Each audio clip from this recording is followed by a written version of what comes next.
Chaque année, nous menons des actions au nom de la population, Reggae Mangrove, Children of Sunugal, Arma, etc. Aujourd'hui, nous venons vous présenter la Journée mondiale des zones humides. Tout d'abord, merci d'avoir répondu présent à notre invitation.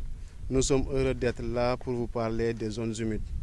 Aujourd'hui, 2 février, est la date d'anniversaire du premier traité intergouvernemental international qui sert de cadre à l'action nationale et à la coopération pour la conservation et l'utilisation rationnelle des zones humides et de leurs ressources. La Convention de Ramsar, signée en Iran en 1971.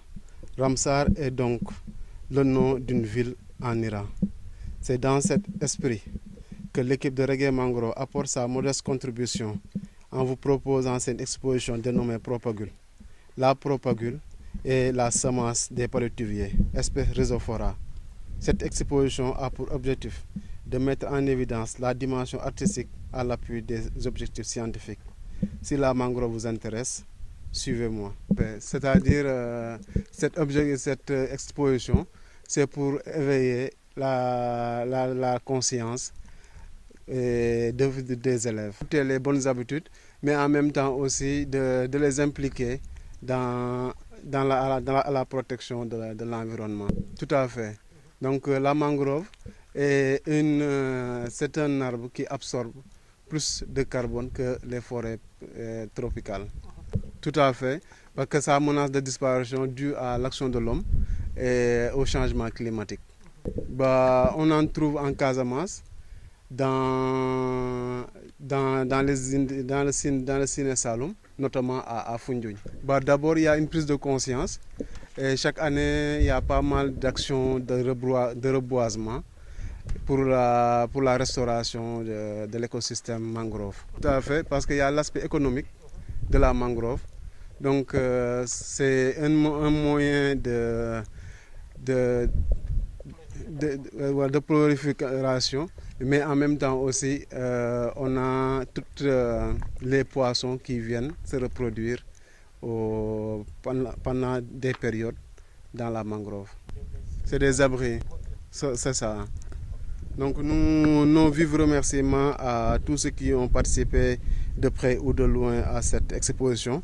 Un grand big up à Dolé, à Saint-Martin, dans la Caraïbe, et Annie Wali, Kairaba, l'association Tontor. C'est une exposition itinérante. Donc cette exposition va faire différentes écoles, notamment à Toubab Dialaw, à Foundiougne et à Joal aussi. Les autorités ne suivent pas assez que ce genre d'opérations sont importantes, de sensibiliser, de pousser, dire pourquoi c'est important, parce que des fois nous-mêmes on ne sait pas, donc là il nous a expliqué des choses, c'est devenu plus clair pour nous aussi.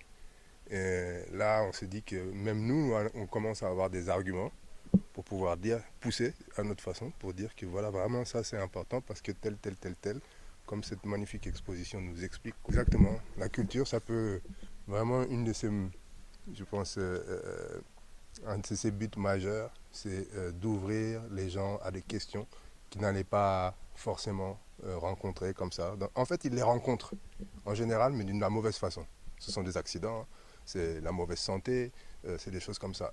Et la culture peut permettre de sensibiliser au pourquoi ces choses-là arrivent, pourquoi votre environnement est détruit et pourquoi votre santé aussi se dégrade et celle de vos enfants, etc. Donc la culture aussi, c'est ça, c'est un outil de sensibilisation, d'éducation, de pédagogie vraiment très important. Et ce que je fais Wakar pour ça, franchement, est vraiment, depuis des années, est vraiment sensible et remarquable.